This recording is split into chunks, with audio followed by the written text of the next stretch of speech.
welcome to my July TBR. I honestly wasn't sure if I was even going to do a July TBR because a part of me just wanted to mood read and not plan it out at all. But then I remembered that Summerween is happening and I kind of have to plan for that a little bit. I just decided I'll go ahead and do a TBR.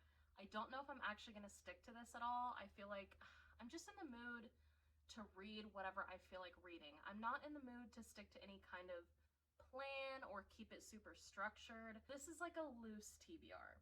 This is like a guide. We're gonna see. I don't know. We might stick to this, we might not. I also only picked out 9 books, and that might be like, Amanda, only 9? That's a lot of books. But for me, for the pace that I've been going at for almost a year now, that's not that many books. But I'm trying to slow down on the reading a little bit. I'm trying to like live in the real world, you know, not necessarily escape into books all the time, hang out with friends, you know, just like have a life. So we'll see how it goes. But anyways, these are the 9 books that I may or may not get to. I might end up reading more. We'll see. Our first book of the month is Any Man by Amber Tamlin. I actually already read this book. I read it the first 3 days of the month, and it is heavy. If you don't know what this book is about, it is about a woman who essays men at random. It's very heavy. It's very short, but it's very heavy. Definitely check out trigger warnings before attempting this book. I struggled with it, but I did enjoy it, but it was a lot. It was a lot. After reading something so intense, I decided that I need something a little lighter, a little easier to read. So today I started Heartbones by Colleen Hoover. Some of you see Colleen Hoover right now and you're losing your minds. Listen, I'm not a stan by any means, okay? But sometimes you just want an easy read, and The Hooves does the job for that. I haven't actually read a Colleen Hoover since last year, but I figured it can't hurt to, you know, pick one up. It was on my physical TBR, and so far it's kind of exactly what you would expect. It's a decent time, you know, that's all I'm asking for. These next 3 books are for Summerween. If you don't know what Summerween is, it is a reading challenge that is hosted by Gabby Reads and Olivia Reads a Latte, both of whom are creators that I love to watch, and this was actually the first year that I get to join Summerween, so I'm super excited to join as a participant. Anyone can participate. I'm not special for participating. You should definitely participate if you're thinking about it or if it sounds interesting.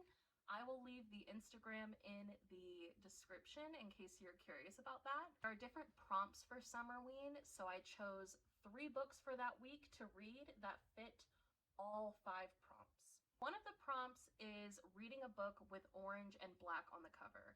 And for Summerween, I was trying to only pick books that are on my physical TBR.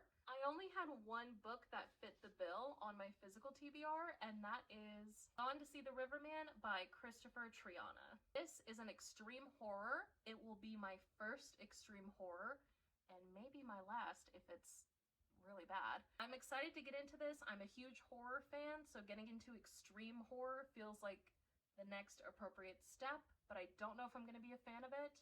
I've heard that this book has basically every trigger warning in the book. Oh my god! We'll see how it goes.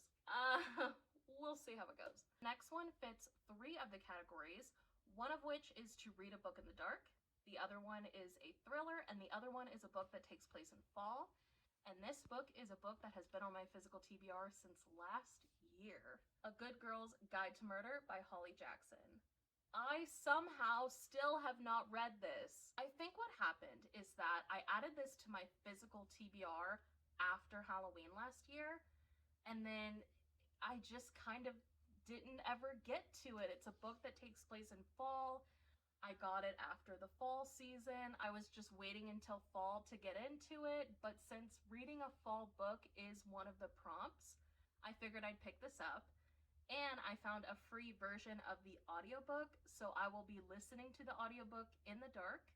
And with this one, I think I'm going to go between physically reading it and reading it on audio. I'm not going to fully listen to it on audio, but I'll probably mix between the two just to help me get through it, since these 3 books have to be read in 1 week. The last prompt was to pick a manga or novella, so I decided to go with Monster 2 by Naoki Urasawa. This is the 2nd book in the Perfect Editions. I own the Perfect Editions 1 through 6.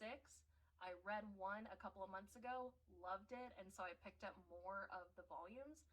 Not all of them, but close to all of them. And Summerween is the perfect time to get back into this series, especially since manga is one of the prompts.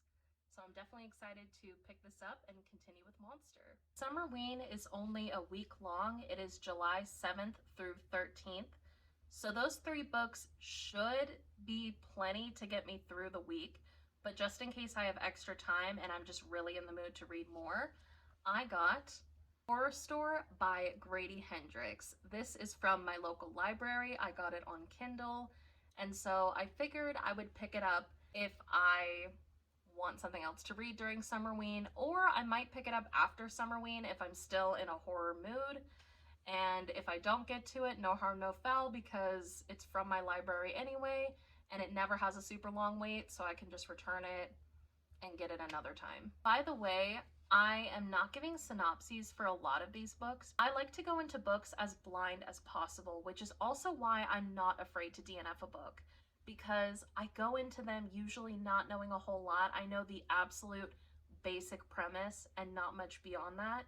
So if I end up not liking it, it's not really a big deal because I didn't really know what I was getting into anyways. That's my philosophy on books. Obviously do whatever you want, but that's just what I tend to do. So that's why I'm not going super into any of these books, because I honestly don't know a whole lot about any of them, other than they're super popular or the basic premise of them are things that I'm interested in. Speaking of library picks, I also got A Court of Thorns and Roses. I actually ended up getting the graphic audio for this book. If you don't know, Sarah J. Maas came out with graphic audio versions of her books, which are full cast audiobook productions of each of the books in the series. After reading Fourth Wing, I loved that book so much, and a lot of people say that if you like that book, that you'll like ACOTAR or vice versa. It's about time we give ACOTAR a chance. Because I've had issues with fantasy in the past, I have been putting off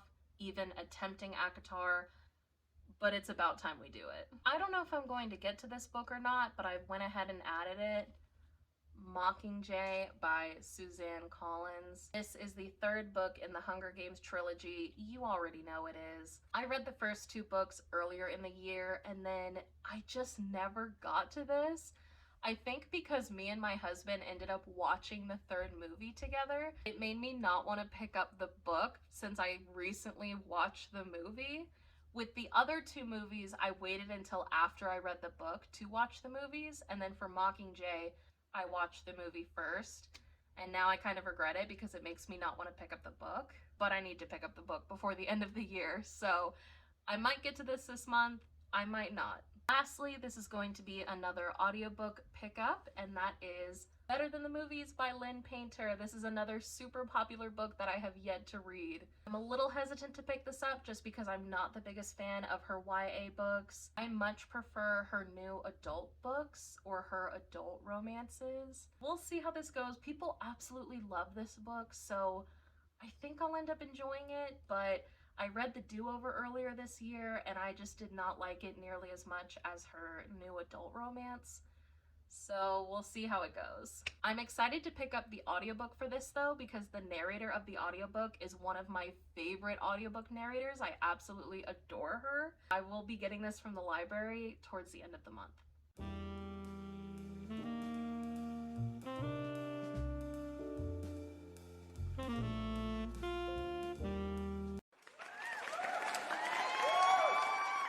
That is my TBR for the month of July. As I said in the beginning, this is a rough TBR. I might pick up these books, I might not. I don't know. I'm gonna try to just mood read for the most part, but at least these first 5 are fairly definite since these are Summerween. This one I already read, and this one I'm currently reading. Make sure to check out my July wrap-up at the end of the month to see what I ended up reading and what I thought of these books. But in the meantime, thank you so much for watching. I appreciate you being here.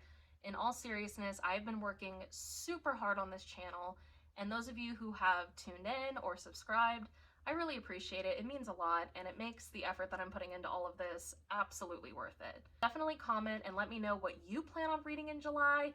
If any of these books are books I should definitely read, if any of them are books I should just go ahead and skip, let me know your thoughts. And until next time, bye!